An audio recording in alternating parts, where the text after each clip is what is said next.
What is up, Sopranos fans? Kino here, and I am back with another Sopranolog. Today we are officially starting Season 5, the first episode, Two Tonys.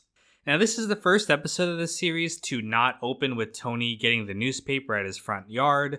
Of course, he and Carmela are separated now, so he's no longer living there, and instead Meadow runs over it when she goes to pick up AJ for their family dinner. Now, Tony is at Bobby's house for this family dinner because Bobby and Janice have now married. It's been about a year since the last episode of Season 4, and Bobby did the stupid thing and married Janice. They're watching the news show, and they're saying that a lot of these old mobsters who are arrested in the 80s are about to be released. This includes Phil Leotardo, it includes Feech Lamanna, and it includes Tony's cousin, Tony Blundetto. So this is one of the meanings of the title Two Tonys. There's another one, but we'll get to that later. A funny detail is that the news reporter who's telling this story is actually Matt Weiner. He joined the Sopranos writing crew in this season, and of course he would go on to create Mad Men. A lot of the Sopranos alumni went on to create some very good shows. Feech later comes to Tony and Junior and asks to, resume his mob business. Tony is a little bit wary because of his experience with Richie Aprile. He knows that when these old school mobsters come out of prison, they can start stepping on people's toes and, cause conflict. And they also don't respect the authority of people, younger than them like Tony. So Tony allows him back in, but he is apprehensive. This is also due to the fact that Tony rose to power kind of by stepping on Feech. He robbed his card game. We learned about that in Season 2 and 3. And so there is this kind of unspoken conflict between the two of them. Later at the Soprano house, a bear wanders into the backyard. AJ's out there, and of course he cries like a little baby until Carmela comes to save him. They call animal control, but animal control can't do anything until the bear actually attacks someone, so they just have to hope that he doesn't come back. Tony is worried about his family being there, so he sends Paulie, little Paulie, and Benny to, stand guard in the backyard with his AK-47. Meanwhile, Christopher and Paulie are, recounting the events of Pine Barrens to the crew. This leads to an argument between the two of them over who was at fault for that adventure, and they really start to have a falling out. On top of this, Christopher resents the fact that he has to pay for everyone's dinner because he's the lowest ranked mobster. It's a tradition that they have where the youngest guy has to pay for all the meals for all the older guys. One night he forces Paulie to pay instead of picking up the check. And then later Paulie gets really angry and demands that Christopher pay him back for the meal. And Tony agrees. He says that, this is a tradition and it's about respect and, seniority. So Christopher still has to pay for the meals. Later they go to Atlantic City, and Paulie intentionally inflates the bill. He orders a bunch of stuff. He even sends a bottle of Cristal champagne to this other table of, let's say, pretty ladies. And this really upsets Christopher that, he has to pay even more now. They go out into the parking lot, and this leads to an argument between the two of them. And they're about to really go at each other until they're interrupted by the waiter. So the waiter comes in and asks for the tip that he was supposed to get. Christopher didn't leave him a big tip considering the size of the meal. When the waiter insults the two of them, Christopher throws a brick at the back of his head, and the waiter starts seizing. They get really worried about what he might say, so Paulie shoots him in the head, takes the money that the waiter brought out from their meal, and they run away. Later, Paulie calls Christopher, and they apologize and make up, and they agree to split the tab, which seems like a compromise thing. But when you think about it, that's all Christopher's money. He was supposed to pay for dinner, and he did, but then they took the money back, so why does Paulie get half of any of that? He essentially just decided to take half the money, and he disguised it as this, apology kind of deal. So you can see how snaky Paulie really is. Meanwhile, Tony continues to see Valentina from last season. While they're together, he sees the movie Prince of Tides on TV. I haven't seen this movie, but I looked up the plot, and it's about a man kind of, falling in love with his psychiatrist. And this reminds him of his relationship with Melfi, and Tony realizes that he wants to be with Melfi now that he's no longer with Carmela. He calls up Melfi and asks her out. He says that there are two Tonys, So this is the second meaning of the title. There's one aspect to his personality and there's another. That is true. We do see the different sides of Tony Soprano throughout this series. One as a ruthless mobster and the other as a family man. But what Tony really doesn't realize is that these two sides really do blend together and influence each other negatively throughout his life. But Melfi refuses to go out with Tony. She says it's because of professional ethics, but there's a deeper reason. She is attracted to him. She says this to her therapist, and we do see her having a sex dream about Tony. But she has seen the ugly side of his personality, and she knows that this would never work out with Tony. Tony keeps pushing it, though. He keeps, trying to ask her out, and he starts to get really, desperate and unattractive. When he offers her the, resort tickets to go out with him, one, that's kind of a cringe move, to be honest. But two, his voice gets really, really high-pitched. You can tell he's so nervous asking her out. It's weird to see Tony acting so beta since we know him as the typical alpha male. But really, Melfi, I guess, brings out this other side of him. But Melfi finally, puts her foot down and says that, it's not just the professional ethics. She could not be a part of Tony's life, knowing all that he does. He cheats on women, he beats people up, he even kills people, which I know she suspects. So this, of course, is never going to work out, and this really upsets Tony to hear, all these faults in himself, so he calls her a cunt and storms out. Again, not a good look for Tony. He returns home, though. It's telling that after a rejection like that, his first instinct is to go back home to Carmela, but he really assumes his family duty, and he takes over the bear watch from Benny. And so in this certain sense, it looks like he's, wanting to return home, wanting to return to that source of comfort, with his family. So that is the episode 2 Tonys. A really interesting start to what's going to be a season of conflict. And I can't wait to explore that more with you guys. Thank you so much, and stay tuned for the next Sopranolog coming soon. Special thank you to all my patrons for paying for my dinner. You pay until I say you don't gotta pay no more. Hunter, Tommy Smith, Abdallah Alamari, George Jones, Russell, Sean, Graham, Rooftop, Rico Bellick, Heart of Markness, Broccoli, Isaiah, Placenta Juan, Logan, and Clean.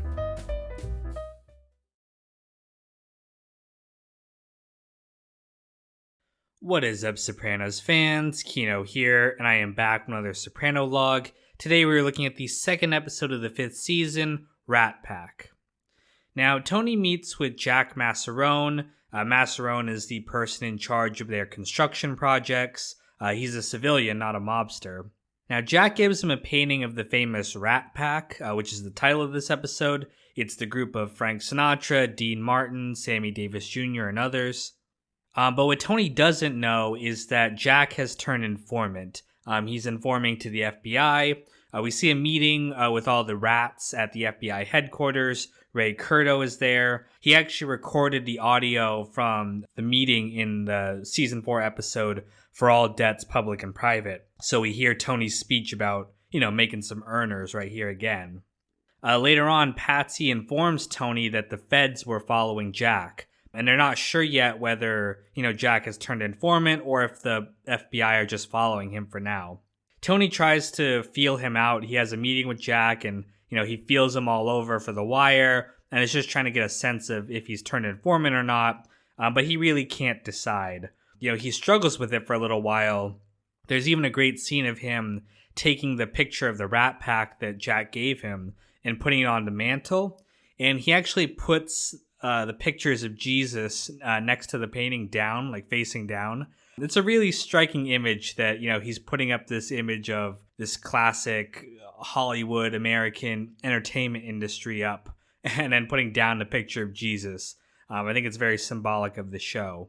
But ultimately, he decides that Jack is probably an informant now. Jack said that Tony had lost weight, which it's very clear that he hasn't. So in his mind, that is Jack just trying to play Tony off. So he decides to have Jack killed, and later on the FBI find him in the trunk of his car. Meanwhile, Carmine Sr. passes away. And this is a good time as I need to bring this up, but I didn't know that the actor who played Carmine Sr. in real life is Tony Lip, who the movie The Green Mile is partially about. The character that Viggo, however you pronounce his last name, is playing is the actor who would later be Carmine Sr. So that's an interesting detail. But at the funeral, tensions arise between Johnny Sack and Little Carmine.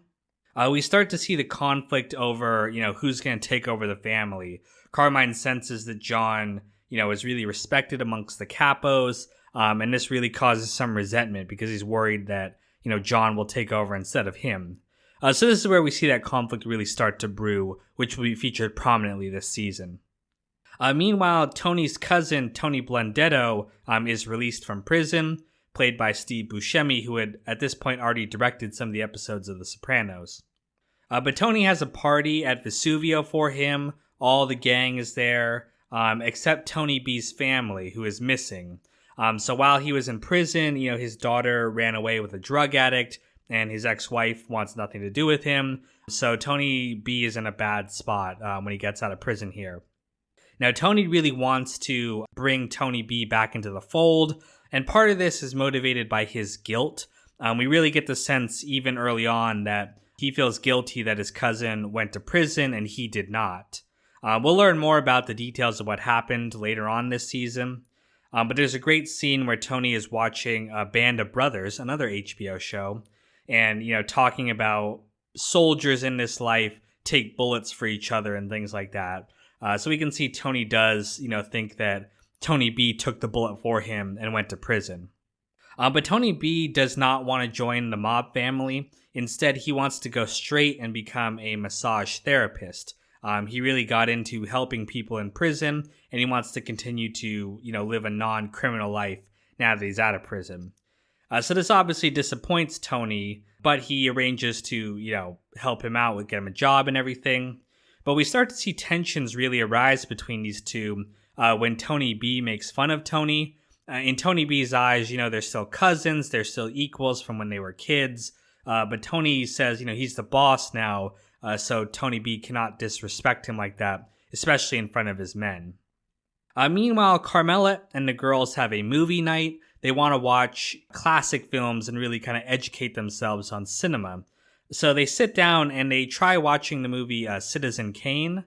Now, they are not really into it. It's kind of a boring film for them. They don't have much to talk about, and they end up just, talking about, their personal lives instead. As someone who, reviews classic films like this, I gotta say that a lot of times classic films are not the best when you're in a group. A lot of times people just want to have fun and, they don't want to sit down and really have to think about what they're watching. It's just about an enjoyable experience. So even though I really do love classic films, I can understand in situations like this, this just might not be the place for them to watch a movie like this. Adriana is a part of this group, she's a part of the wives, but she feels really guilty about being an informant. It's really starting to mess with her that she's living this double life, and she almost confesses to the girls, but she ultimately decides to just run away and leave.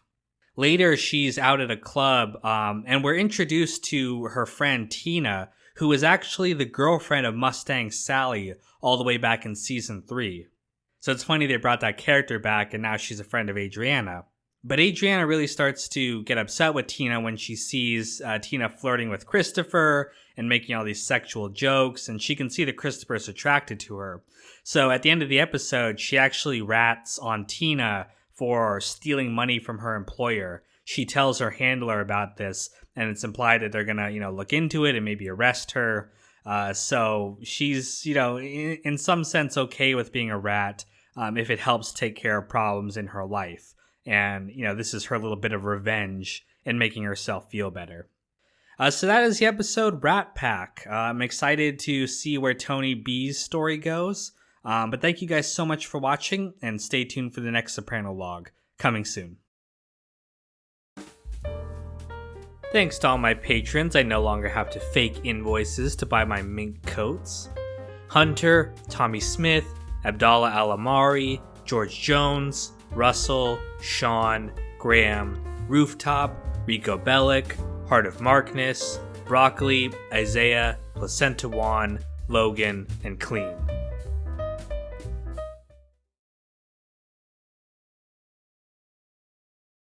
What is up, Sopranos fans? Kino here, and I am back with another Sopranolog. Today we're looking at the third episode of the 5th season, Where's Johnny? And there's three storylines happening in this episode. The first is with New York. Now, tensions are starting to rise now that Carmine Sr. has passed, and there's a real fight brewing between Little Carmine and Johnny Sack over who's going to take over. Johnny Sack really wants to be the boss, and when Lorraine Caluso, who is this female gangster, I mean, of course, she's not a maid member or anything like that, but she's got a Shylock business going, and she's friends with Little Carmine. They even had a relationship in the past. When she starts kicking up money to Little Carmine instead of Johnny Sack, he sends Phil Leotardo down there to, scare her into obeying him. And it's funny, she acts really tough. She acts like she's this, tough gangster lady. But when they assault her and tie her up, she starts pleading for her life, and she offers to suck Phil Leotardo's cock and all his men's, even in front of her boyfriend, who's right there, which is pretty funny to see her like that. But it turns out it's just a mock execution. They're not really planning on killing her. They just wanted to send a message to all these capos that, Johnny Sack is to be respected. Lorraine and Angelo later meet with Tony to see if he can help kind of negotiate a peace before this goes to all-out war. At the meeting, Junior says that, Tony never had the makings of a varsity athlete. It kind of comes out of nowhere, and everyone's wondering, why is he saying that?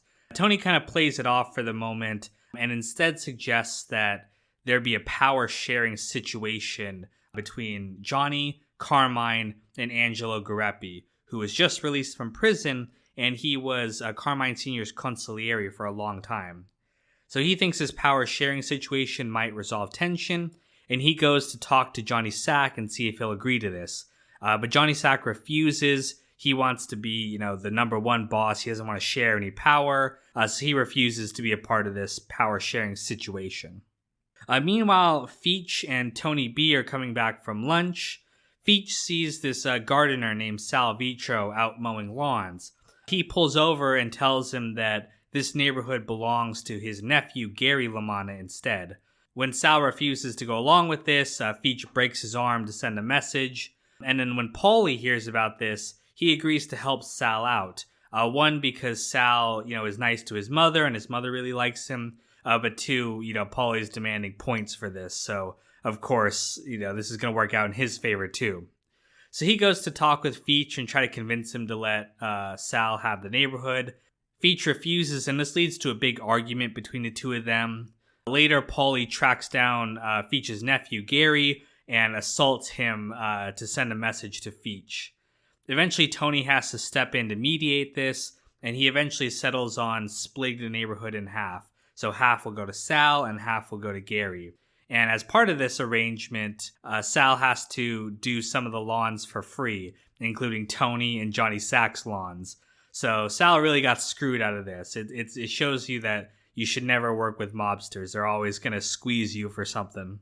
The last storyline happening in this episode is with Junior. His dementia is continuing to get worse.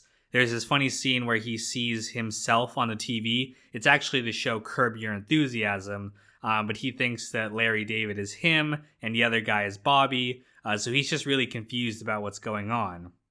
Later on, Tony and AJ go over to Sunday dinner at Junior's house.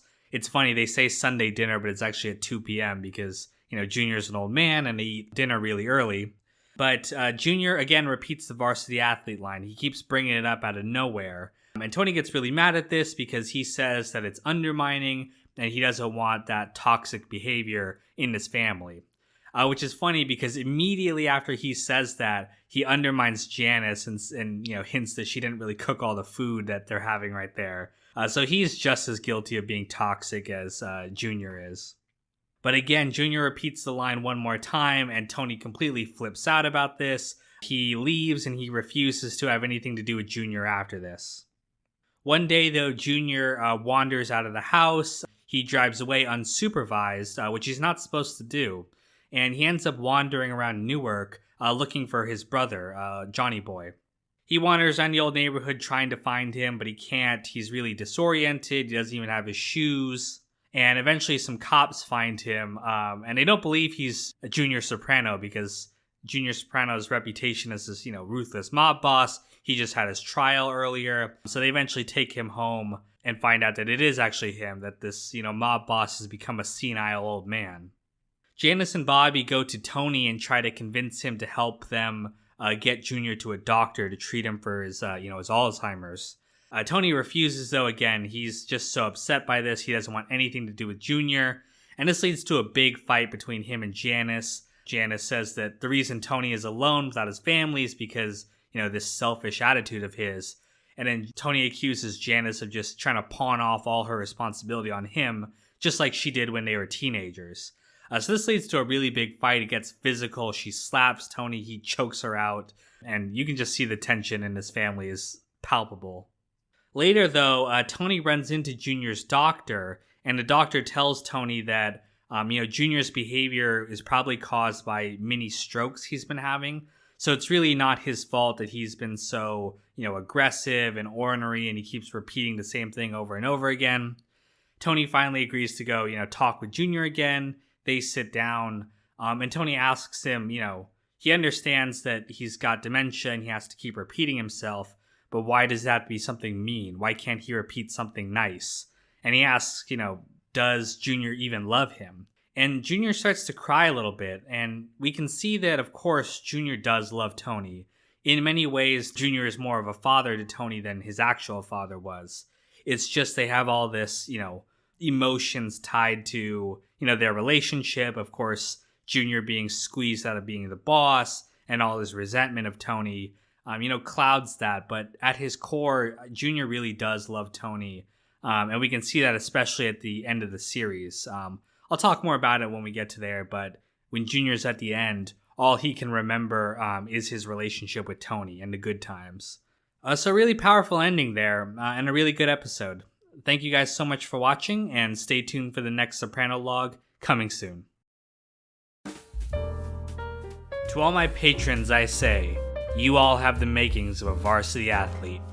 Hunter, Tommy Smith, Abdallah Alamari, George Jones, Russell, Sean, Graham, Rooftop, Rico Bellic, Heart of Markness, Broccoli, Isaiah, Placenta Juan, Logan, and Clean.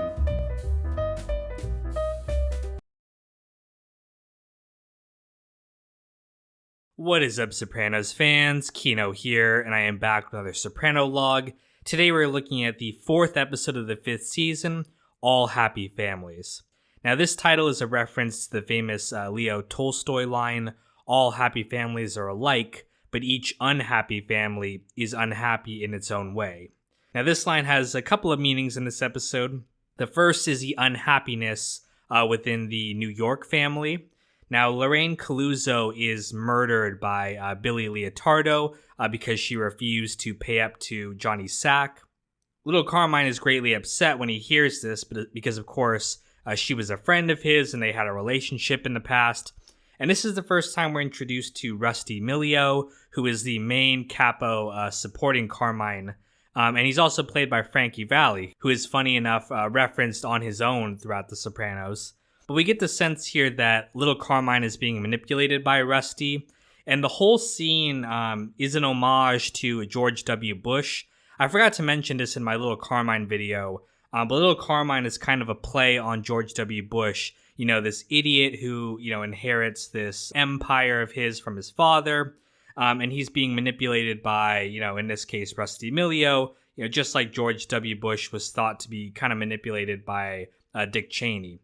So it's kind of a play on the politics of the era, which was, of course, happening during the run of The Sopranos.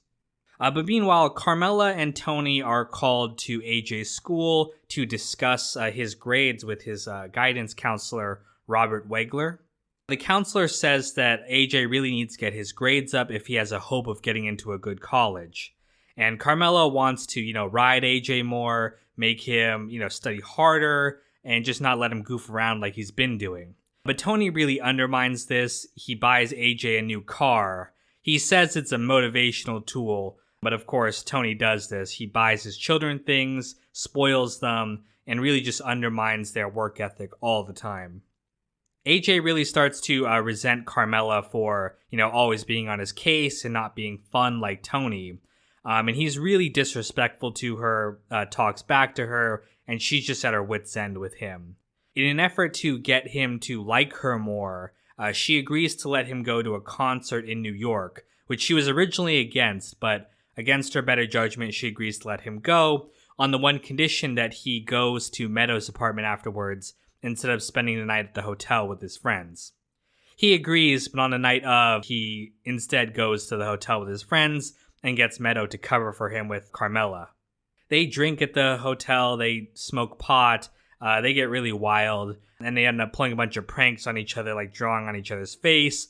AJ's eyebrows get shaved, and he wakes up really late the next day with his face even super glued to the floor, which is pretty funny. Carmela freaks out when he doesn't show up at the house. She thinks something might have happened to him. And when he does finally return home, she's furious that he lied to her. When Tony comes over, she's had enough with AJ, and she finally says, just take him to live with you because I can't stand living with him anymore. AJ, of course, is very happy about this because, again, Tony is not a disciplinarian, and so he's happy about this whole arrangement that he gets to live with his father now. Meanwhile, the guys are out at Adriana's club, and there's a funny little detail where Silvio nods when he hears a song in the background, and it kind of stands out of place, but it's actually a kind of a meta joke about the fact that it's a Springsteen song, and Silvio's actor, little Steven Van Zandt, played in Springsteen's band, so kind of a meta joke there. But Feet shows up, and he starts ordering people around. It's very disrespectful that he asks everyone to leave instead of asking Tony if he can, talk to him one-on-one. We see that Feech has a real attitude problem, and he thinks that his age and experience gives him all this seniority and power. But he asks Tony if he can run the executive card game. He says that he has it coming to him, especially since Tony's rise to power came from the fact that he hit Feech's card game and disrespected him like that. So Tony agrees to, let him run the card game and get a percentage of the earnings. But he's starting to be worried about Feech's attitude. He's worried that, as an old timer, he's not going to respect Tony, just like Richie Aprile in the second season. After the card game, Feech hijacks some cars from this wedding. It's actually the wedding of Dr. Ira Freed's daughter. He learned about this at the card game, and he decided to use it as an opportunity to steal all these, expensive cars from this family. Ira's very upset by this. He goes to Tony and asks for his help in getting the cars back. And Tony's really infuriated that Feech would do this behind his back, and he would disrespect a friend of his like that. All this just cements in his mind that Feech is not going to play along with him being the boss. Feech apologizes and he says that, he'll learn that Tony is the boss. But Tony's unconvinced, especially when he remembers the fact that he's the only one who didn't laugh at his stupid joke at the card game. Everyone else was afraid of Tony and was kissing his ass by laughing at his dumb joke, but Feech didn't. And that cements in his mind that Feech will never respect him as the boss. So he decides to get rid of Feech, but he doesn't want to kill him because Feech is a well-respected guy. He's got this legend behind him. So instead, he arranges for Christopher to set Feech up. They go over to his house, and they let him basically hold on to some stolen goods for them. And then later, Feech's parole officer shows up, and Feech gets sent back to prison. And in the very last scene, we see that Feech is looking out the window, very forlorn, realizing that he's going to die in prison. He's very old at this point. He's not going to survive. And in many ways, this was crueler than having him killed. He has to live the rest of his life in prison, which is very sad. But meanwhile, Wegler invites Carmela out to lunch. It's to discuss AJ's grades and his strategy for getting him into a good college. But when they're at lunch, they start to connect. And, she tells him about her life. And he suggests that she read the novel Madame Bovary. He says that, the character parallels Carmela in many ways. And she agrees to read it, but it's clear from their conversation that she's out of her depth intellectually.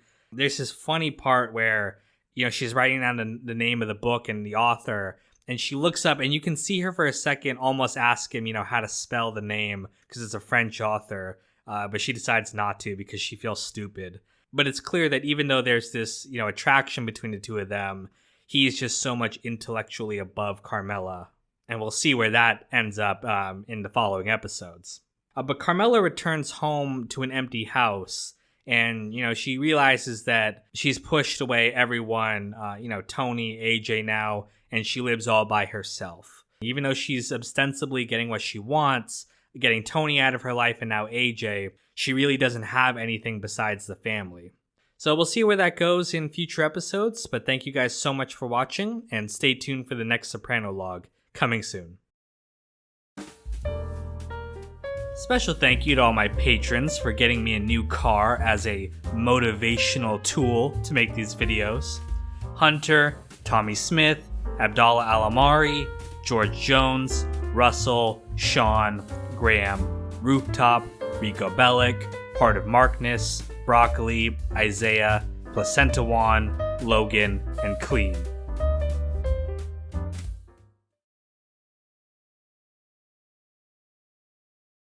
What is up, Sopranos fans? Kino here, and I am back with another Sopranolog. Today we're looking at the 5th episode of the 5th season, Irregular Around the Margins. Now, forgive me if my voice is a little bit hoarse this video. I just got back from a trip to Reno, so a lot of gambling, a lot of drinking, a lot of smoking cigars. I also saw this on the jukebox at a diner, and I had to play it. Although something pretty weird happened. Towards the end of the song, everything got dark in the restaurant all of a sudden. Don't know what happened, but it was pretty weird. Anyway, this episode revolves around Tony and Adriana. So Tony is hanging around Adriana's club. He actually runs into Meadow while he's there, which is really awkward because you can tell he's, been doing some drugs, and to run into your daughter in a place like that is just pretty uncomfortable. But besides that, he and Adriana really start to bond. They're both dealing with some medical issues. Tony has skin cancer removed from his head, and Adriana has IBS, irritable bowel syndrome, which is caused from the stress of being an informant. So she's constantly going to the bathroom. When Christopher is out of town on a cigarette smuggling job, Tony and Adriana spend some time alone together. There's very clear sexual tension between the two. She looks up to Tony like a father figure, and her father ran off, so there are, of course, daddy issues there. And when they're spending time alone together, you can clearly see that there's some attraction. And they're almost about to kiss until they're interrupted by Phil Leotardo and Joey Peeps. All this causes Tony to go back to therapy with Dr. Melfi. He needs to talk to her because he's worried that he's not going to be able to control himself around Adriana. He's really attracted to her, and she represents, a new beginning for him. He could, start a new family with her and fix all the issues he has in his life. But of course, doing this would absolutely destroy his relationship with Carmela, with his children, and especially with Christopher, who he's still grooming to be his number 2. Melfi says, however, that this is a milestone for Tony, because it's the first time he's ever come to talk about his impulse rather than just acting on it. So we can see that Tony is growing a little bit in terms of the therapy, although he still continues to see Adriana, even though Melfi told him it was a bad idea. So Tony's alone with Adriana again, and they decide they want to go get some coke. So they drive out to Dover to meet Adriana's dealer. While they're driving through the woods, Tony swerves when he sees a raccoon, and they get into a really bad car accident. They both live, but Tony suggests that they come up with a cover story to avoid suspicion of why they were out there alone together. So they say that they were going to get something to eat, although the crew plays a game of telephone in which they continuously embellish the details of the story, adding more and more lewd details until the story becomes they got into a wreck because Adriana was sucking Tony off. Christopher returns home from his cigarette job, and he's immediately suspicious when he learns what happened. He meets with Tony, and Tony asserts his dominance. He's got some shit that he's scraping off his shoe, and he asks Christopher to throw it away for him. So he's basically reminding Christopher that he's still the boss, and Christopher has to do what he says no matter what he's feeling. But Tony promises him that nothing happened, that they were just talking, although he does put Christopher down and suggests that, Chris doesn't deserve a girl like Adriana. She's way, above him in terms of looks, And I gotta agree, not only just in terms of looks, but, Christopher is a real piece of shit when it comes to how he treats Adriana. Chris accepts this, but when he overhears Vito and his crew laughing at him, he gets real angry. He throws a sandwich at Vito, which is a big problem because Vito is now a capo. He took over now that Ralphie is dead. Christopher then returns home and smacks the shit out of Adriana. Even though she's still recovering from her own injuries, he beats her up and throws her out of the house. And then he immediately relapses and starts drinking again. Chris arrives drunk at the Bing, and he shoots up Tony's car before he goes in. I think subconsciously this was a way for him to, avoid shooting in the club. He just wanted to, show his anger and act out. But he storms into the Bing and waves his gun around, but he's immediately taken down by the bodyguards. Tony and his crew drive him out to the Meadowlands, which is actually where his mock execution took place in the first season. So it's funny that both times he's nearly executed, it's out there. But Tony threatens to kill Christopher unless he can accept that, Tony didn't do anything. When Christopher doesn't say anything, Tony points the gun at him and is about to kill him until Tony B intervenes and suggests that there's another way to resolve this. So they take Christopher to the hospital where Tony and Adriana were at, and they get the doctor to come into the car with them and talk. And with Tony B's help, the doctor is able to confirm that per Adriana's injuries, she was most likely wearing her seatbelt, which means she couldn't have been, sucking Tony off. So Christopher now believes Tony, but he's still a laughingstock. Everyone thinks that, Tony slept with his fiance, and he can't live in this world, their mafia life, being a laughingstock like this. He needs respect. So Tony realizes, he fucked up and he wants to solve it. He goes to Carmela and asks her to help him do a show of unity with the family. Carmela's really upset by this. She doesn't like the fact that she has to bail Tony out again, even though they're separated now. But eventually she agrees, and he, Carmela, Chris, Adriana, Tony B, and Tony B's mom all go to Vesuvio to have dinner together. It's a show of unity to show that there's no bad blood and everyone's okay again. The whole crew is there watching them, including Vito. And Vito goes over to, shake everyone's hand. And he shakes Christopher's hand too and, says, "I hope you have a pleasant evening." So on the surface, it looks like everything's okay again. They're exchanging pleasantries. Although there is this deep sense of tension hanging in the air. So we can tell that despite the fact that they put this behind them, this tension is still going to be there. No one's truly forgiven each other. And of course, this damaged Tony and Christopher's relationship beyond repair, which we're going to see in this season and the next, how their relationship just devolves from here. But that is Irregular around the margins. Thank you guys so much for watching, and stay tuned for the next Soprano log coming soon. I gotta be honest, it's hard sometimes to think of jokes for the end of these videos. So instead, I'll just say thank you to all my patrons who helped make this video happen. Hunter, Tommy Smith, Abdallah Alamari, George Jones, Russell, Sean, Graham, Rooftop, Rico Bellick, Heart of Markness, Broccoli, Isaiah, Placenta Juan, Logan, Clean, and John Reyna.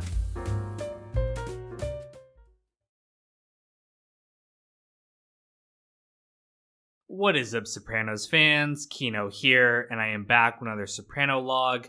Today we're looking at the 6th episode of the 5th season, Sentimental Education. Now this episode deals with Tony B struggling to adjust to his life as a civilian. He is working his job at the laundry that Tony got him while trying to study for his massage therapy exam coming up, which is actually a pretty difficult exam. He has to study a lot of books and a lot of science for it. His boss, Kim, doesn't trust him. Some trucks have been stolen already, and he thinks Tony B might have had something to do with it, so he gives him a really hard time. He's supported, however, by his girlfriend, this woman he met through an online ad while he was in prison, and she actually seems to be a really good girlfriend, really encouraging him and trying to keep him on the straight edge. Eventually, his boss, Kim, notices, how hard he's working for his future and how hard he's studying, and it makes him decide to support Tony B and invest in him. So he agrees to partner with Tony B on this storefront operation so Tony could have and run a massage parlor once he's completed his exam. He manages to pass the examination and he's really happy about that. And he gets even more good luck later when a car drives by and throws out a bag of drugs and money. So they threw it out thinking that they were being followed by cops, and Tony B finds it, and now he's come into $12,000 cash. Some fans have theorized that it might have been Tony behind this. Tony might have arranged for the money to come to Tony B's hands so that it would inevitably lead him back to the mafia lifestyle.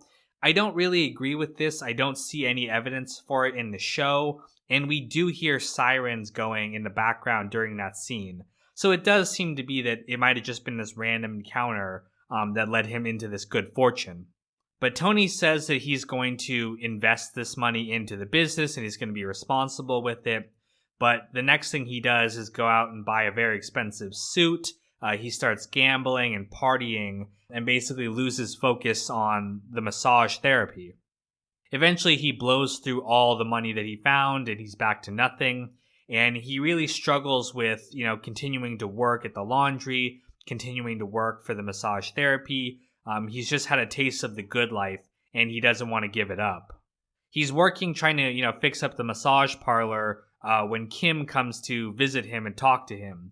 And he ends up attacking Kim for basically no reason at all. He's just fed up with all the bullshit he has to deal with. And this attack ends up, blowing up their deal and blowing up his potential at the massage therapy parlor. He goes back to Tony, who welcomes him back to the family and agrees to set him up with a job. So Tony gets what he wanted, and Tony B is now going to join as a mobster again. Meanwhile, Carmela starts dating Wegler. He's the first man that she's ever been with outside of Tony, and she's really nervous, not only because if Tony ever finds out, he's probably going to kill Wegler, but also because she's just never been with a man before besides Tony, and this is all new to her. She tells Father Phil about this, who reacts very coldly. He doesn't like the idea of her, cheating on her husband because they are still married under Catholic law. And I think a little bit of it is that, Father Phil is jealous. He sees Carmela with a new man, and he was once, that kind of love figure, even though it never went anywhere. And now he's kind of the friend-zoned guy that she talks to about the new guy she's into. So I think jealousy is a little bit of his reaction here. But despite his warnings, Carmela does sleep with Wegler, and she really enjoys it. It ignites this new passion in her that she hasn't felt in a really long time. He keeps trying to talk to her about books such as Madame Bovary, and in fact, the title of this episode, Sentimental Education, is another novel written by the same author who wrote Madame Bovary. But as he points out, there are a lot of parallels between the character of Madame Bovary and Carmela. They're both characters who yearn for a life beyond what they have right now, but they get lost along the way searching for romance and material gains, and it ends up really badly. But there are a lot of parallels between that and also the show in general. Madame Bovary was noted for being a very realistic portrayal of life. Before that was common, just like The Sopranos is also a very realistic portrayal of life in an era before television was really all about that. Meanwhile, though, as AJ continues to struggle in school, Carmela's really worried about him and if he'll have a good future or if he'll end up a failure and even potentially getting sucked into the mafia lifestyle. She ends up blue-balling Wegler. She leaves in the middle of their sex because she says she's too upset about AJ's grades. And this basically forces Wegler to strong-arm AJ's teacher into giving him a passing grade so that he can sleep with Carmela. So now that she's got what she wants, she sleeps with him, and Wegler realizes that Carmela was just using him to, advance her son's education, whether she even realizes it or not. This is Carmela's motive. She gets really angry at the suggestion and storms out, and she laments later to her father that, she's never going to escape her association with Tony. She's never going to escape her life because that's the way people see her now. And while I definitely agree that that was what Carmela was doing, whether she realizes it or not, she is using sex to manipulate him. I gotta say, this guy is definitely a creep too. I mean, he's acting like he wasn't looking to get sex out of Carmela either, with all his bullshit about education and, talking to her about novels and stuff, just, trying to be intellectual to impress this woman to sleep with her. And now that he's got what he wanted, he's not so much interested in that. And he, in many ways, too, parallels another character from Madame Bovary who slept with the woman, the title character, and then left her. I didn't actually read the novel or anything. I'm not a nerd, but I looked up some videos because it obviously is featured very prominently in this episode. And real quick before I sign off here, a couple of details I forgot to mention. This episode was directed by Peter Bogdanovich, who plays Dr. Melfi's therapist, Dr. Elliot Kupferberg. Not only is he a director, he's actually a very accomplished film historian, and he did this really great interview with David Chase. If you haven't seen it, you should check it out. I believe it's still available on YouTube. Another detail is that when Christopher is talking to Tony B about his parole officer, he says that if he's giving him a hard time, he should call their guy. I believe his name is Eddie Curran, and that is the guy who they get to bust Feach when they set him up to get sent back to prison. So it's funny they weave that detail back into it. But that is the episode Sentimental Education. Thank you guys so much for watching, and stay tuned for the next Soprano log coming soon. You guys are never gonna believe this. I was just walking down the street, and someone threw out 12 grand in Patreon money. I think it was Hunter, Tommy Smith, Abdallah Alamari, George Jones, Russell, Sean, Graham, Rooftop, Rico Bellick, Heart of Markness, Broccoli, Isaiah, Placenta Juan, Logan, Clean, John Reyna, and Lance Klump.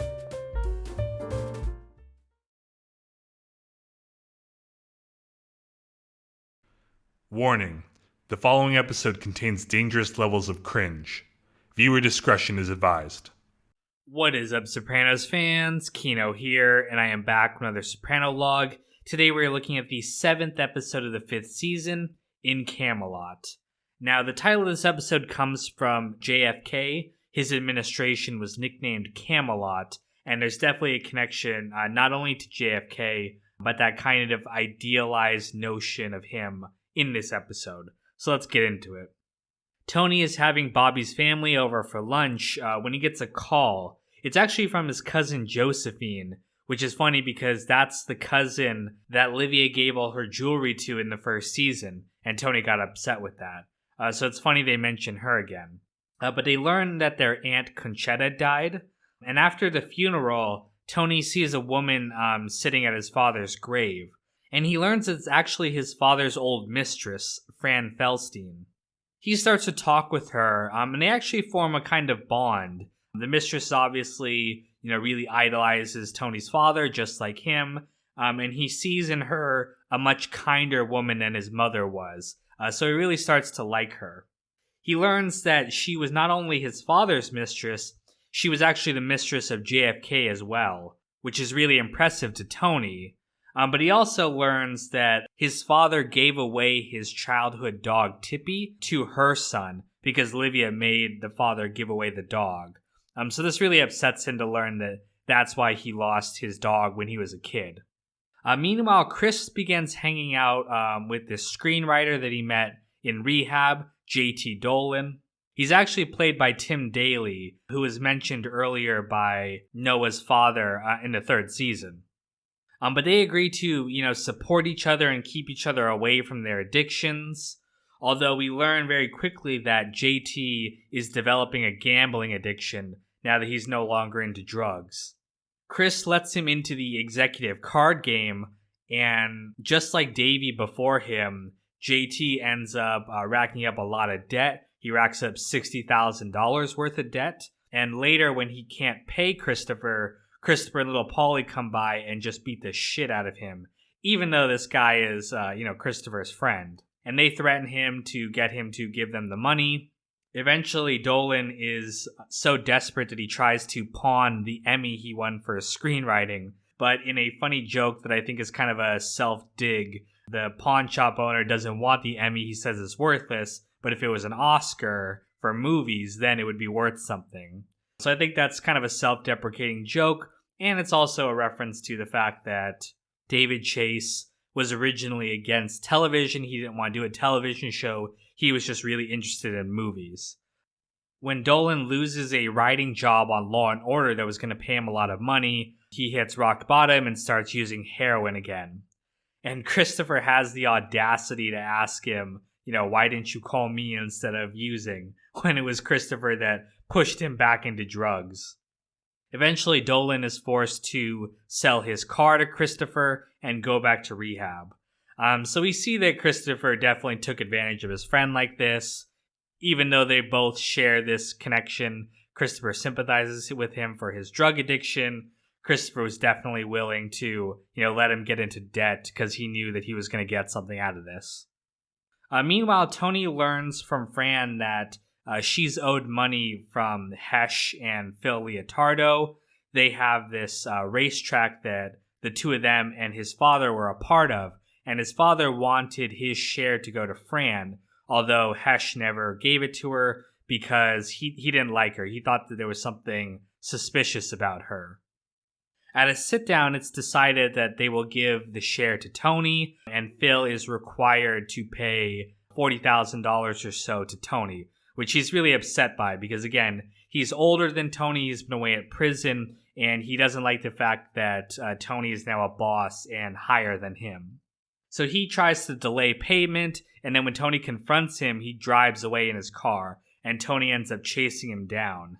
The song playing is Rock the Casbah, which is an amazing song. And all this leads to Phil crashing into a truck and being really injured, and is basically forced to pay Tony. Tony ends up giving $150,000 to Fran because, again, he really likes her at this point and is kind of viewing her, I think, in a way as a surrogate mother. Meanwhile, Junior begins to go to funerals. It's a way to get out of his house arrest. He's going stir crazy, and going to funerals is the one chance he has to get out of the house and enjoy himself. He even starts going to funerals of people he doesn't even know or has this vague connection to, even though he's only supposed to go to funerals that he's directly related to them. And he is having a grand old time, despite the fact that everyone else is incredibly sad by all of this. He's just enjoying himself and enjoying being out with people. Eventually, though, all the sadness gets to him, and he becomes incredibly depressed when he realizes that, he's going to die, everything ends in death, and he has nothing in his life. No family, nothing to really be proud of. He's all alone in the world, and he becomes, very depressed by all this. Eventually, Tony realizes that Fran is not the woman he thought she was. She's actually not as nice as he originally thought. One, she takes the money that Tony gave her and buys expensive shoes and things with it, rather than paying her bills, which, Tony gave her the money to do. She also insults Livia directly to Tony's face, which at first he was doing that too, but I think hearing it from an outsider like Fran, really rubs him the wrong way because that's still his mother. He also learns that Fran continued to smoke even after his father developed emphysema. Even Livia stopped smoking, which shows you that on some level, Livia cared more about the father than she did. And to top it all off, she sings this incredibly cringeworthy rendition of Happy Birthday, Mr. President, while wearing JFK's hat that Tony showed her.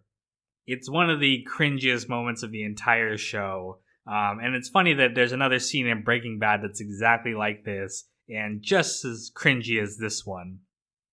All of this makes Tony realize that, his father wasn't as great of a man as he's been pretending he is. He remembers this incident when he was a teenager where his mother had a miscarriage when she was pregnant with another child. His father was actually with Fran and ended up not getting to the hospital until the next day. And when he goes there, he lies to Livia and says that he and Tony were, at a baseball game and then they were staying with their cousin. And Livia asks Tony, what happened, and Tony lies to protect his father. And you can see at this moment, this is really the point where Livia starts to hate Tony. She's definitely been evil her whole life and treated her family horribly. But you can see in this moment kind of why she came to hate Tony, because she sees him just like his father, and it kind of makes sense later why she has no real love for him later on. In the end, though, Tony refuses to blame his father. He wants to continue to hate Livia, and at the end of the episode, he's even exaggerating Fran to all his friends, again, as a way to build up the memory he has of his father, rather than accept the truth of how, shitty these two people were. And I think this ties back into, the title in Camelot. JFK's administration was called Camelot by his supporters. It's this very idealized notion of the nation during this time, when in reality, it still had problems. It wasn't this perfect presidency like everyone makes it out to be. JFK made his mistakes. Not saying he wasn't a great president, but it wasn't this perfect idealization that people have of him. And I think the same thing is happening here with Tony. His father was not the man that he wants to pretend he was, but it's easier for Tony to just pretend he was still. Anyway, that is the episode. Thank you guys so much for watching, and stay tuned for the next Soprano log coming soon. Special thank you to all my patrons, even though I did have to chase you all down in a car. Hunter, Tommy Smith, Abdallah Alamari, George Jones, Russell, Sean, Graham, Rooftop, Rico Bellick, Heart of Markness, Broccoli, Isaiah, Placenta Juan, Logan, Clean, John Reyna, Lance Klumpe.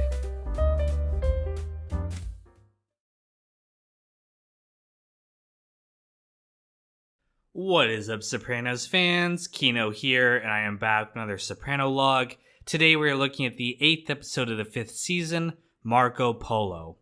Now, the episode opens with Hugh fixing Carmela's roof when he falls off the roof and lands in some hedges.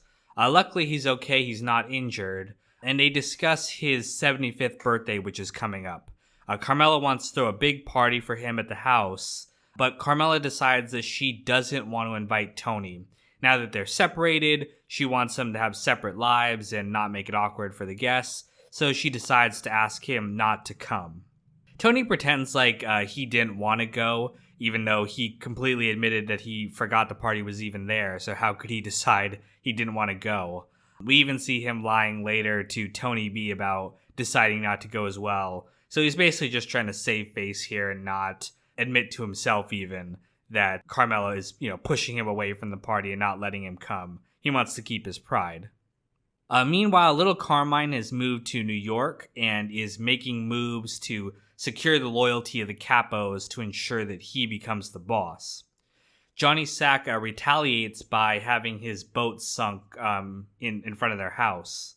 And in retaliation of this, Rusty and Angelo offer Tony B money to have him kill Joey Peeps. Now, Joey Peeps is one of Johnny's favorite soldiers. He's very fond of the kid. But Tony B declines because his cousin wants them to stay out of the war. He doesn't want to get dragged into all the fighting, so he turns down the job for now. Meanwhile, Tony goes to see Johnny Sack. He shows Tony his new Maserati, and there's this great bit where Tony asks how Ginny Sack likes the car, and John's forced to say that, Ginny can't get into the car because of her knees, when in reality it's because of her weight. And you can see on Tony's face the subtle smile. He knew very much what he was doing and was intentionally saying something to draw attention to Ginny's weight while still being subtle about it. A really funny detail there. But while they're talking about cars, Johnny Sack tells him that he wants him to pay for the damages to Phil's car. Last episode, Phil crashed into a truck while Tony was chasing him, and Johnny Sack asked Tony to pay as payback for Johnny siding with him during the sit-down. Tony agrees only if the repairs are done in Pussy's old body shop, and she is running the place now. Tony gave her that job because she wanted to, earn a living, and Tony makes her handle everything and handle any problems that come up with the car. They end up completing the repairs, but Phil continues to find issues with the car. Even once the car is perfectly fixed, he keeps finding issues and basically forces them to make the car even nicer than it was originally. Junior learns about the surprise party from Bobby, and he calls Hugh and basically spoils the whole thing for him.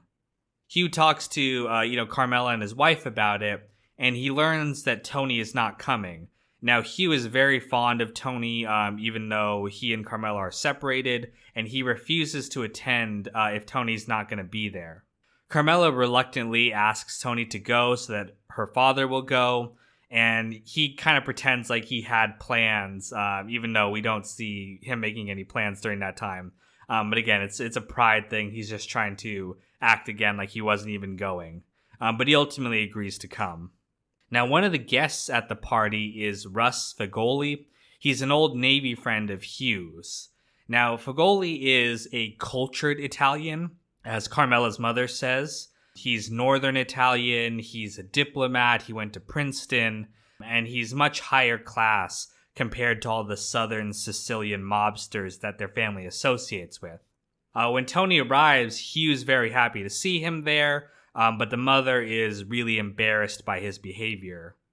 Now, there's a theory that Russ might be Paulie's father.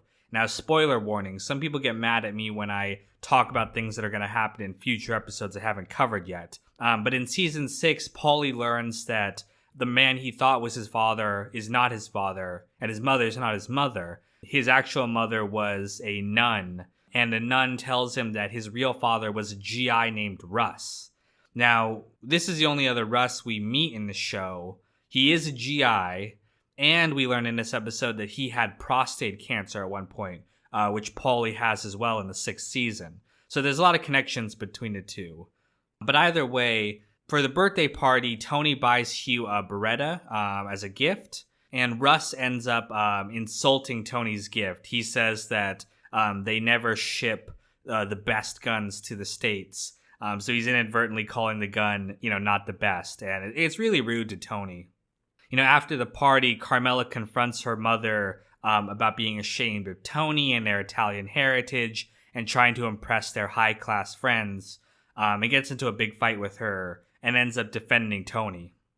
After the party, Tony and AJ throw Carmela into the pool. The whole family's in there and end up playing a game of Marco Polo.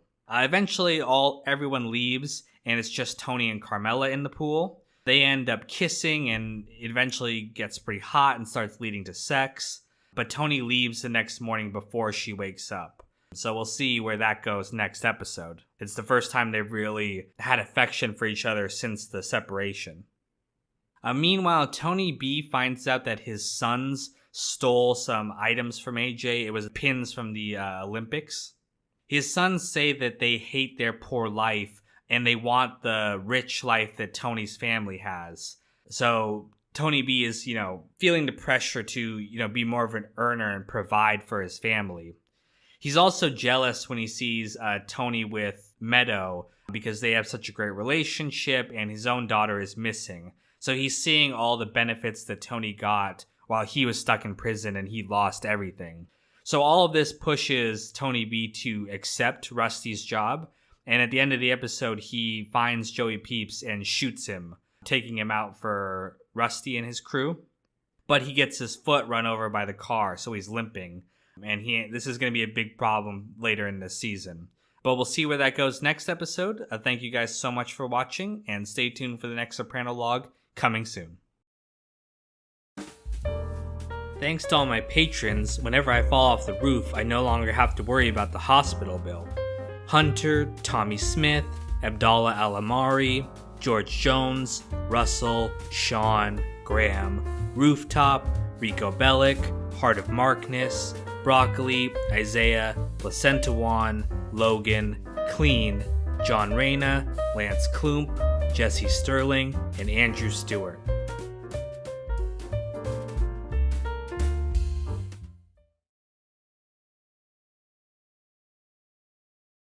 What is up, Sopranos fans? Kino here, and I am back with another Soprano log. Today we're looking at the 9th episode of the 5th season, Unidentified Black Males. Now, the episode opens with Tony and Tony B hanging out at his house. Tony notices Tony B's limp. He got that last episode when he did the Joey Peeps hit. But Tony B blames it on being attacked by some black guys outside of a bar. Now, this is the first of a recurring pattern in this episode and throughout the series, where the guys blame things on black guys that don't actually exist. Later, when Tony is golfing with Johnny Sack, he learns that Joey's killer had a limp. Now, this makes him realize that it was Tony B that did the hit, and he actually has a panic attack right there on the golf course when he realizes what his cousin has done. Tony goes to confront Tony B about the hit, and even though Tony B denies it, Tony can tell that he's lying, but instead of punishing him, he ends up rewarding him. He gives him this casino operation that's going to rake in a lot of money for Tony B. Now we can see in his eyes that he knows this is a mistake. He knows it's only going to lead to trouble, but he just can't help himself. He even goes so far as to lie to Johnny Sack at Joey Peep's funeral when tensions are already at a boiling point. He risks his relationship with Johnny Sack if he ever gets caught in order to defend his cousin from John's wrath. Later, when he's talking to Melfi, he tells her about his cousin and, he starts saying, how proud he is. But as he's talking about Tony B, he starts having another panic attack. Now, she tries to calm him down. She tells him even that he doesn't need to keep talking or telling the story, but actually he keeps going on and on. So we can see that he actually does want to get this off his chest. As much as he complains about therapy and not wanting to open up, he really does want to talk about these things.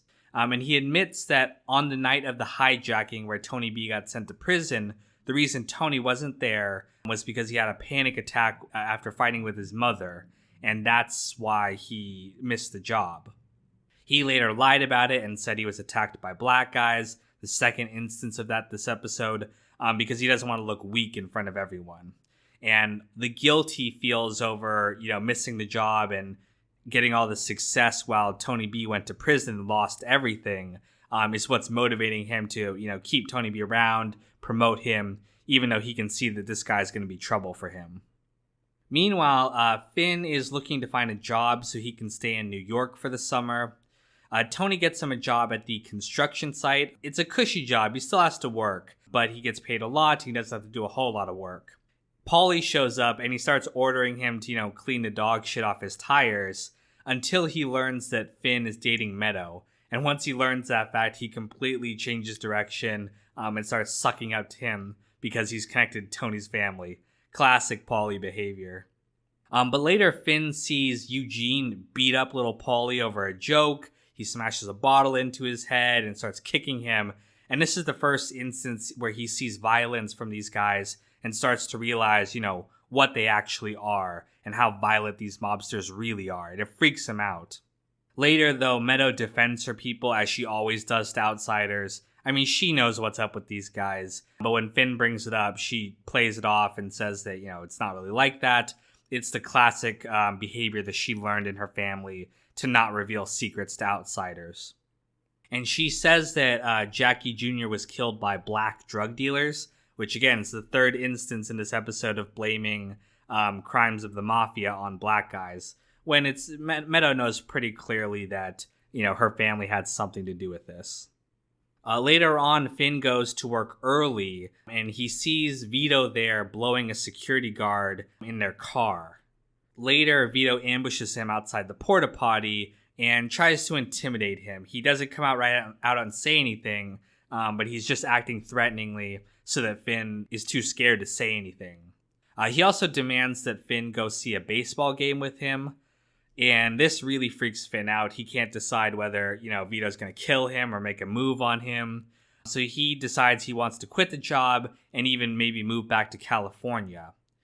He pulls out his suitcase, and when Meadow sees this, she freaks out. She makes it all about herself and about the fact that, this is really about him not wanting to commit. Even though I will admit that it does seem like Finn is looking for an out on this relationship. He was talking about maybe moving back anyway, and it seemed like he might be interested in Felicia at the job. It is crazy how accurate this scene is of them staying up till 4 a.m. to fight. God knows I've been there. And I actually had to pause, this scene just because it was stressing me out, reminding me of situations exactly like this. So just an incredible bit of accuracy. And in the end, Finn proposes to her. they're both exhausted, and Finn decides to, they might as well just move forward and get married. Meanwhile, Carmela talks to Gabby about having sex with Tony. She's actually very happy that they had sex, and she's even open to the idea of them getting back together. She's looking forward to Tony dropping AJ off and coming to talk with her. But instead, Tony just leaves, and he really makes no effort to repair the relationship, which is going to be a problem for him. Because now that Carmela feels spurned and she feels like Tony doesn't even want to get back together, she decides to move forward with the divorce. Now, her lawyer informs her that Tony met with him and all the top divorce attorneys in the area. This is advice he got from Alan Sappinsley at the end of season 4, and this means that they can't represent her in the divorce. Carmela eventually finds a lawyer who will take her case, but when he learns who her husband actually is, he ends up dropping out and refusing to, incur Tony's wrath. Carmela realizes that, she can't escape Tony. Meadow was talking to her earlier about, trying to start a life on her own without handouts from Tony. But she's not willing to do this. She wants Tony to continue to pay for her. And now that the lawyers won't work for her, she really feels like she has no recourse because she's not going to work. She's not going to provide for herself. And then when Meadow calls her and tells her she's getting married to Finn, Carmela starts crying. She's really upset by this. One, because there's a part of her that's afraid that maybe her daughter will end up in the same place as her. But two, it's also a matter of jealousy where Meadow has options. She can be her own person, independent from a man, and Carmela is just reminded again and again that she can't. She is stuck in this relationship with Tony for better or worse. But that is the episode Unidentified Black Males. Thank you guys so much for watching, and stay tuned for the next Soprano log coming soon.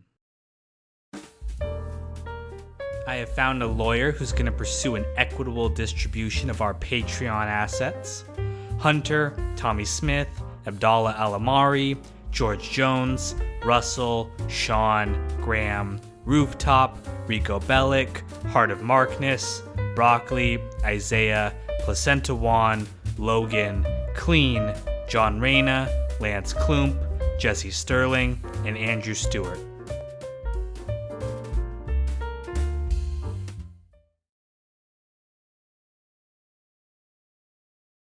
What is up, Sopranos fans? Kino here, and I am back with another Soprano log. Today we are looking at the 10th episode of the 5th season, Cold Cuts. Tony's guys are waiting at Port Newark for a shipment of Vespa scooters. They're supposed to split the load with New York, but they never show up. When Tony goes to confront Johnny Sack about this, he denies ever getting the Vespas, but he's very cheeky, and he's basically hinting to Tony that he doesn't believe Tony's story about Tony B. He thinks that he was the one who did the hit on Joey Peeps, and this is his kind of revenge, is that he's hurting Tony financially. Tony sends his guys down there to figure out what happened. They beat up this security guard, and they find out that the shipment was taken by New York, so Johnny Sack was definitely lying to Tony.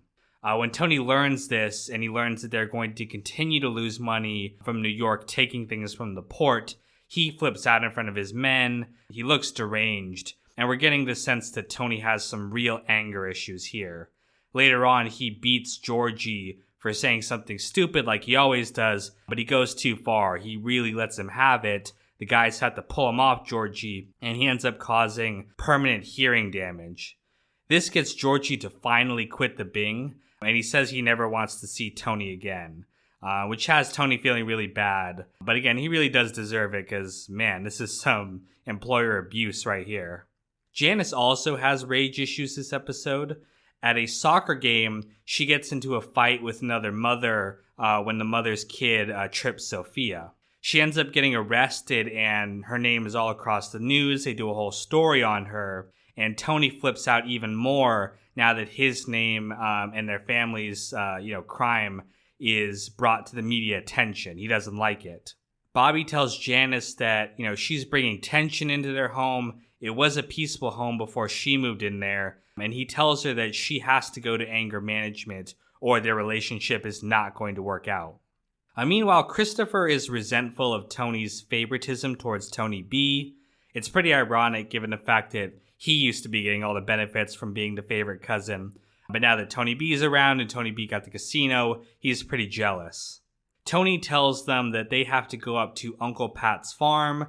Uncle Pat is an associate of theirs who has a farm upstate, and they bury some of their dead bodies up there. But now that he's moving to Florida, they got to get rid of the bodies before they're discovered. Chris is unhappy to be going with Tony B because when they were kids, Tony B used to pick on him and make him feel bad. Meanwhile, Janice goes to her anger management class. She's talking over everyone, trying to make herself the center of attention. And there's this really funny scene where she begins talking about, how passionate she is about civil rights movement and marching and everything like that. But then she says something completely racist. Really funny scene. Her classmate tells her the lesson that they're trying to teach there, which is that other people make her mad, but she's the one who has the reaction and she's the one who pays the consequences for it. So they're trying to teach her how to keep her emotions in check and not explode at people. And she actually takes the message to heart, surprisingly. But meanwhile, Chris and Tony B head up to Uncle Pat's farm. Despite a rough beginning, they actually start to bond as they dig up bodies, a wholesome family activity. However, when Tony arrives, their old habits start to kick in, and he and Tony B start picking on Chris, just like when they were all kids. They start mocking him for his sobriety, which hurts Christopher's feelings. He tries to play it off, but when he's driving home the next day, he starts to cry. And it might seem like a little thing, especially for these guys since they're all murderers, but I can really relate to where Christopher's coming from here. Sometimes what seems like harmless bullying at times can really hurt someone, especially since, Chris really looks up to these two and felt like he could trust them, and their mocking really feels like a betrayal to him, and that's why he's reacting so badly to it. Meanwhile, Janice has a completely different attitude after her therapy. She accepts responsibility for her actions. She even apologizes to Tony for everything she did to him. And she really starts acting calm and nice to everyone around her. She's actually pleasant to be around.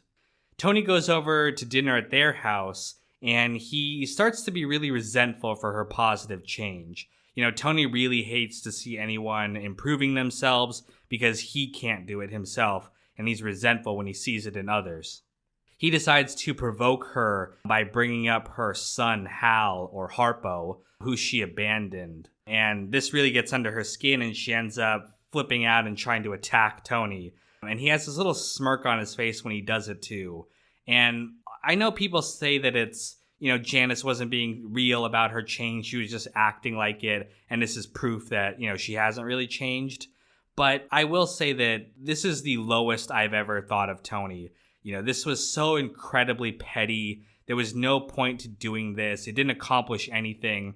And, whether or not the change was real in Janice, she was acting nice. And if you're acting nice to people, then you are nice, at least to be around. Especially compared to Tony, who can't, act nice to save his life. He always undermines himself and flips out and makes the wrong choices. So I really look down on Tony for this moment. It's probably the lowest I've ever thought of him. And then he walks away as the episode ends. And just like the first episode of season 4, this is one of the only episodes, I think, besides that one, that has the camera continue to roll footage over the credits. It's one of the instances of weird editing in this episode, too. That earlier, when Carmela sees her old fling, Robert Wegler, and she tells him that she's getting back with Tony, even though she's not. That's just a defense mechanism of hers. There's this really weird, slow edit and then a wipe. Very strange, stands out of place, but as I pointed out, a lot of episodes have some weird editing from the different directors they had in charge of each episode.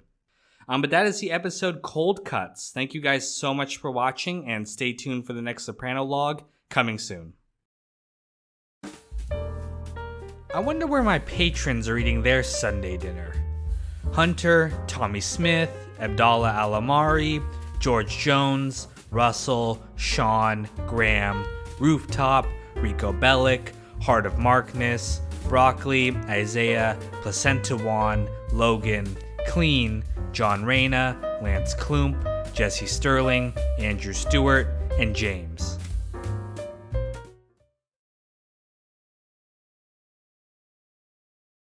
What is up, Sopranos fans? Kino here, and I am back with another Sopranolog. Today we're looking at the 11th episode of the 5th season, The Test Stream.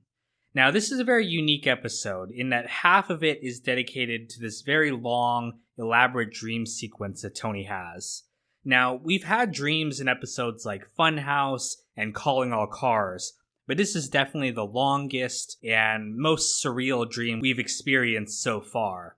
And because of that, this episode is pretty controversial within the community. Some fans really love it, some hate it, but definitely one of the most creative episodes they've ever done. And I think the dreams are very realistic in that they're completely strange and a lot of things don't make sense, just like our normal dreams do. Now, I've done a video where I've analyzed Tony's coma dream, and I've gone through all the details that I think were important there. I'm not going to go through every single little detail in this stream. There's a lot of them. And I think it takes away something to basically just list off every single reference and other detail in this dream sequence. But I will go over the important stuff. So let's get into it. The episode opens with Tony sleeping with Valentina. Now that he's not with Carmela, he's free to see her whenever he wants, although he's starting to not enjoy it. I think a lot of the pleasure Tony derived from his affairs was the excitement of it and, sneaking around. And now that basically no one cares what he does, he's getting kind of tired of Valentina. He wants to break up with her, but while she's cooking him dinner, she accidentally catches herself on fire. Tony manages to put it out, but she's stuck in the burn ward. She's lost some of her hair, her skin is burned, and now Tony feels like he can't really leave her in this condition. He goes to talk to Tony B about the burns, because Tony B has experience with the prison hospital and burn victims and things like that. But Tony B is acting weird. He's very anxious, and Tony doesn't exactly know why. Tony B says it's because he needs to get his kids to their mother's house, but he's still acting pretty strange.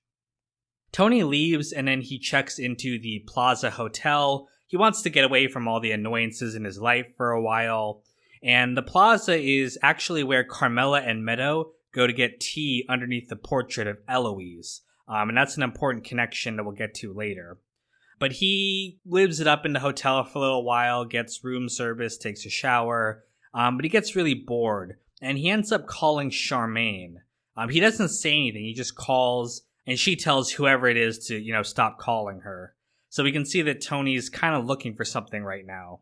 Later on, he sees an ad for an Asian escort service, and he orders a hooker to come to his room.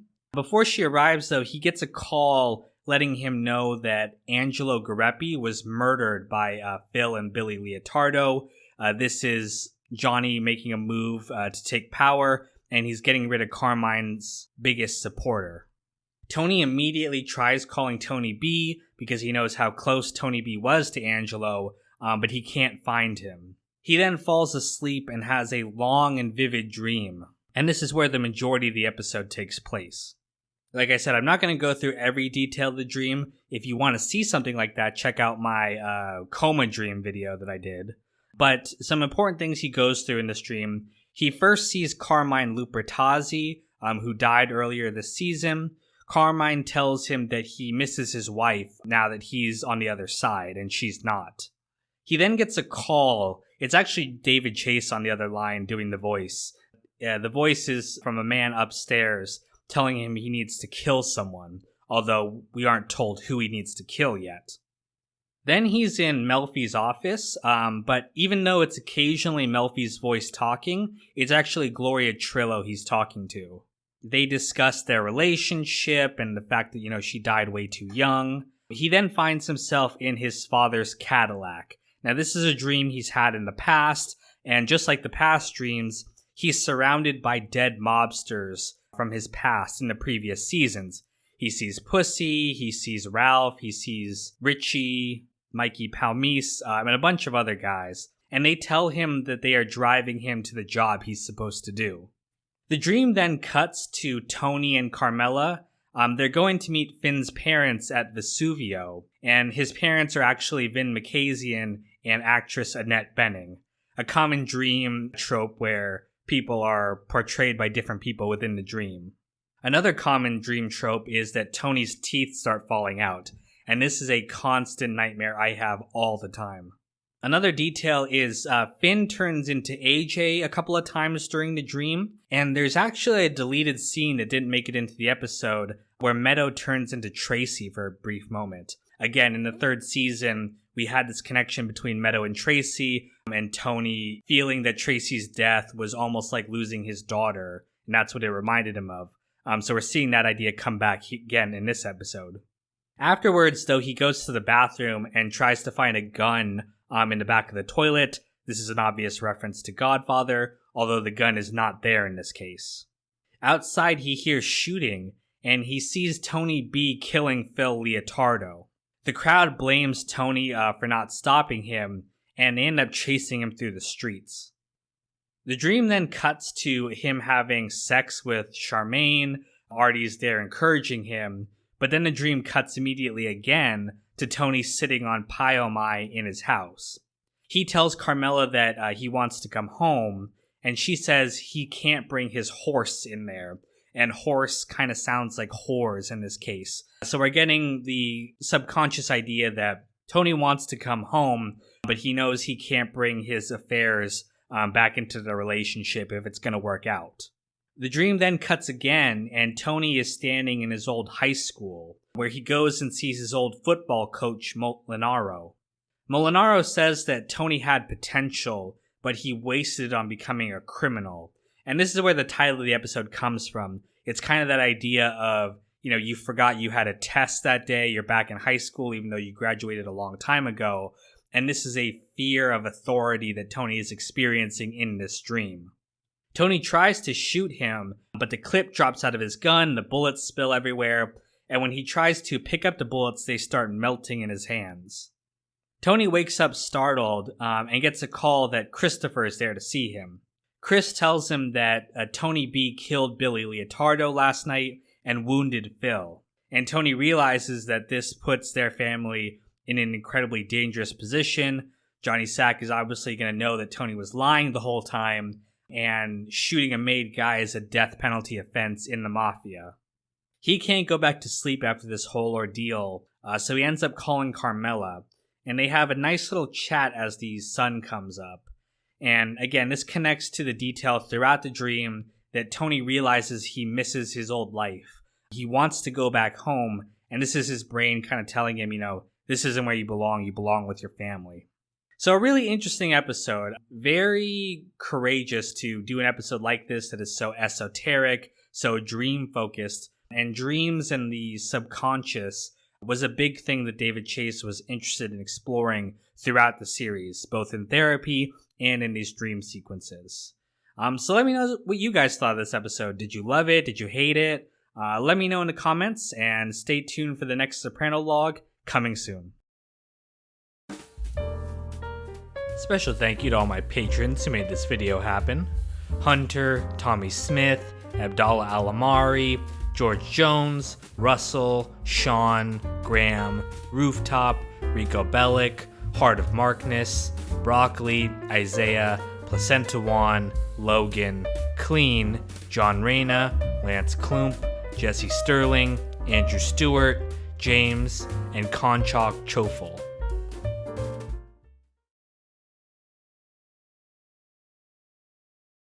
What is up, Sopranos fans? Kino here, and I am back with another Soprano log.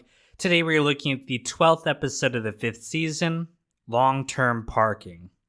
Now, there's 3 storylines primarily happening in this episode. The first revolves around Tony and Carmela. They go to have dinner at Vesuvio, and they discuss the potential of getting back together. They've both gone through experiences that make them realize that this is probably the best that they can do is with each other. Tony with his test dream and his subconscious reminding him of how much he wants to be home, and then Carmela's experience with Professor Wegler.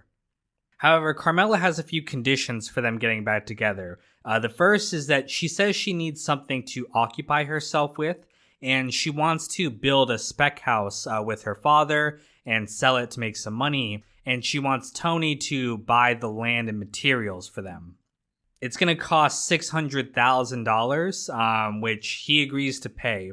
That's kind of the price she has of, letting him come back to the marriage. Funny how if he had just, maybe gotten back together with her earlier this season, he wouldn't have had to pay that outrageous amount of money to get back together. But she also insists that she doesn't want the affairs to come into her life anymore, and Tony promises that it will never affect her again. She'll never hear from the women.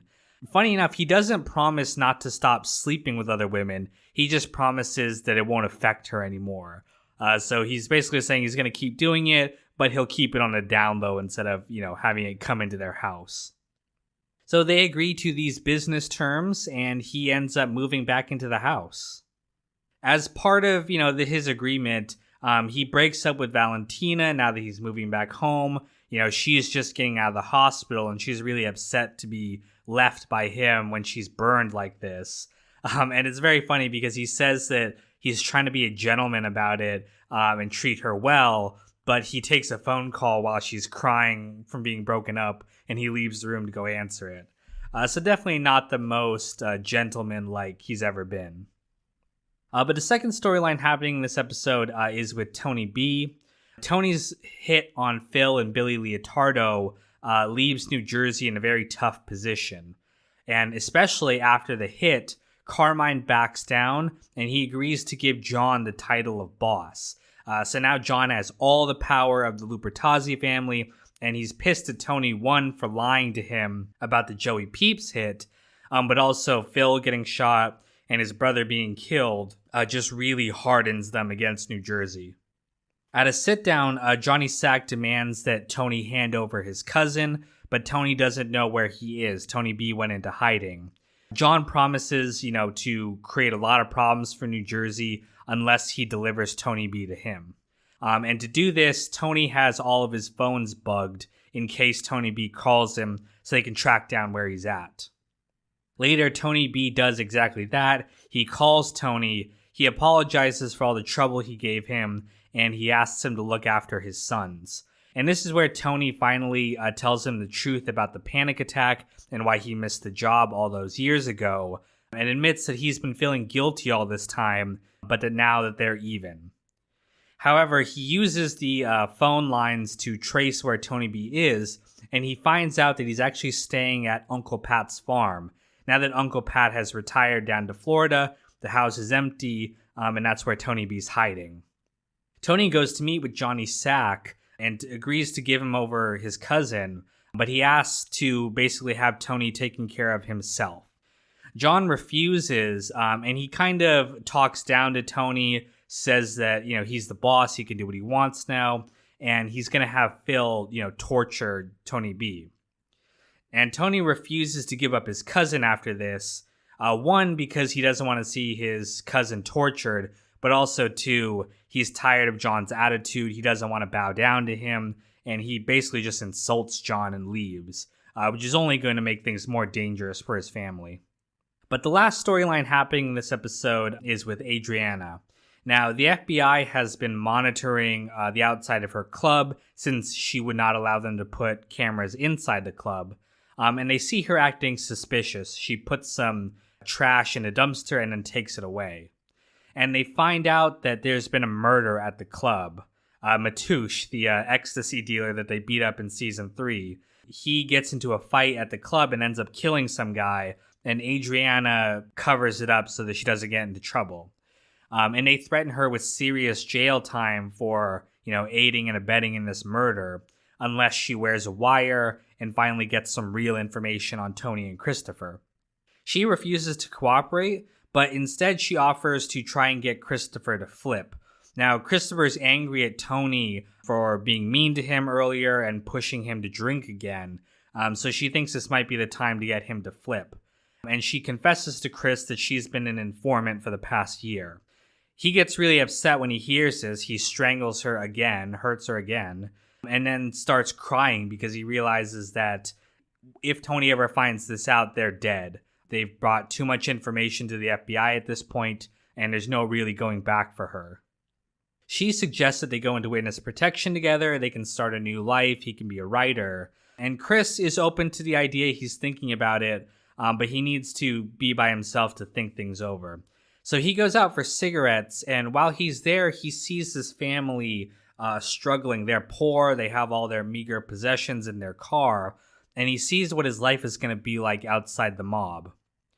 Later, Adriana gets a call from Tony letting her know that Chris tried to kill himself. He was so upset. So he sends Syl to go pick her up and take her to the hospital to see Chris. But it's revealed that this whole thing was a trap.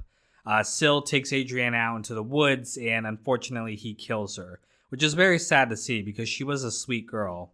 But it's revealed that Christopher, in the end, chose, the mafia lifestyle and being rich over the life with her. He would rather have those comforts than, be with the woman he loves, which is a really bad decision on his part, which we're going to see next season.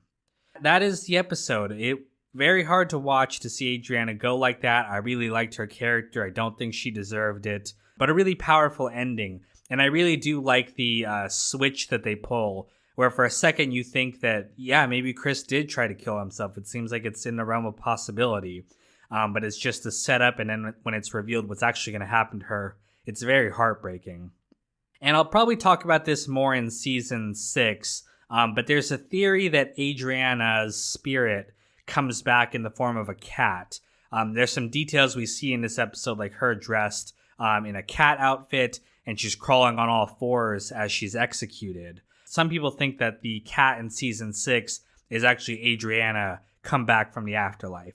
But we'll talk about that more next season. Thank you guys so much for watching, and stay tuned for the season 5 finale coming soon. Thanks to the patrons, I don't have to cut out the open bar at my wedding. Hunter, Tommy Smith, Abdallah Alamari, George Jones, Russell, Sean, Graham, Rooftop, Rico Bellick, Heart of Markness, Broccoli, Isaiah, Placenta Juan, Logan, Clean, John Reyna, Lance Klump, Jesse Sterling, Andrew Stewart, James, and Conchok Chofel.